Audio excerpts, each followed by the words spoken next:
ګرانو کتونکو کومه ناوړه پیښه چې په پېښور کې شوې ده زموږ پکې ډېر پولیس والا رونه هغه شهیدان شو او تعداد چې کم دی ویل کېږي چې 50 تنه زیات شو او تر دې وخته پورې ملبه چې کومه ده د هغې نه کسان ونه ویستلی شو. دا زمونږه صوبایي حکومت سره وسایل دي کله هم چې افت راشي نو دا حکومت راویښ شي چې جمعه یې وشي نو خبره به ایره شي. نن چې کم دی نو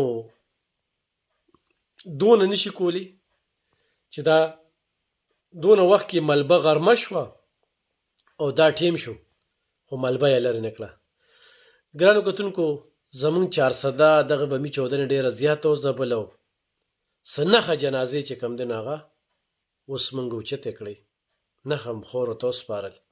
په دې کې دا دوه ملګري دوستانو د جانساباد دي، دا دواړه د جانساباد دي، دواړه ډېر دوستانو د یو پکې پلار چې کم دی نو ډي اس پي دی او ډېره دوستي یې وه، یو نه یو بچی پاتې شو بل نه دوه بچي پاتې شو. دا خو هم د دغه حادثې د دغه ناوړې پیښې ښکار شو.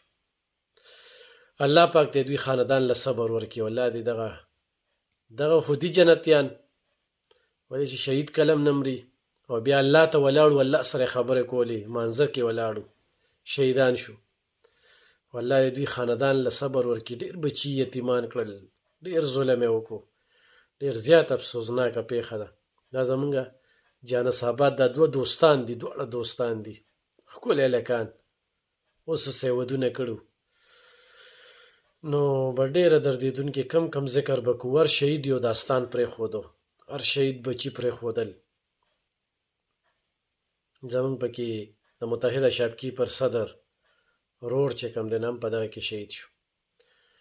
نو ډېر د نستې د پړانګو د ترناب د ډکي امیرآباد د جانساباد